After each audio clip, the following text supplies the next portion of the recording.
Webafowethu igidangoma likaMthandeni Gqokamelisho Mfokamanqele ke sikhuluma ke ngomshovo gazi ke lapha ke sevele wakhipha ke ingonyuluka ke ngezinto ke ezingamphethe ke kahle ke ezikhona ke endimeni ke kaMaskandi kakhulukazi ke ekucindezelekeni ke lapha ke kwakhe ke uMthandeni ke igcokama ke elisha. Bafowethu ngicela uqala ngenibingelela kwesiqiniseko SA Media moqala ungena kule channel ke ngicela wenze ukulungile ucindezela button ka subscribe ke uzibeke emathubeni amahle kakhulu thola amanye ama video ke engizokwenzela wona. Webafowethu ke likhiphe ke amangwevu ke igidangoma ke likaMthandeni ke lapha ke sikhuluma ke ngomshovo gazi ke insizwa ke eyaziwa kakhulu ke ngomacekeceke iphindi yaziwa ke ngakho ke ukugidela ke yena ke uMthandeni ukhiphe ke amangwevu ke odabeni ke lokuthi ke lapha ke uMthandeni ke abantu abaningi ke bashasa ngazuthi ke akawuboni ke umlando omuhle ke lapha ke asewenzile ke endimeni kaMaskandi ke ekhuluma ke ngengoma ke ethi ke iParis ke lapha ke ubhale ke nanku ke umbhalo ke lapha ke othuse abantu abaningi noma ke oveze umqondo ojulile ke lapha ke wathi ke gadla ke njalo ke post yami wathi ke umthole ke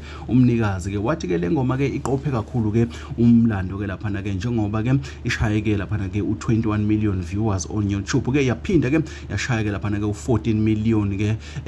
lapha ke ku Spotify ke lapha ke okumlando futhi ke omkhulu ongakazi ke wenze ke emculweni kaMaskandi uthi ke lapha ke umshovo gazi ke abantu abaningi ke bathule sengazuthi ke aboboni ke umlando ke owenziwa ke uMthandeni Gqokamelisho Mfokamanqele ke ngale ngoma yakhe ke elokho ke izihambela phambili wathi ke lo mgodi ke ewugubhile ke uthi ke ngeke ke kube khona umunye umculo kaMaskandi ke uyophinda kwazi ke ukugqiba ke lapha ke uthi uyazi ke ukuthi ngelinye ilanga ke liyothi lingasekho kwigqoma emhlabeni ke uthi abantu abaningi ke bayobeke sebewubona ke umlando ke kaMthandeni ke kodwa saphila abakwazanga ke ukumtshena ke iqiniso ke noma ke bemhloniphe ke ngakwenzile ke okuhle ke emculweni ke kaMaskandi ekhuluma njalo ke ngayo ke iParis ke lapha ke esha ihosha noma ke ehamba phambili ke ku YouTube ke kanjalo ke na ku Spotify bafowethu ilezo.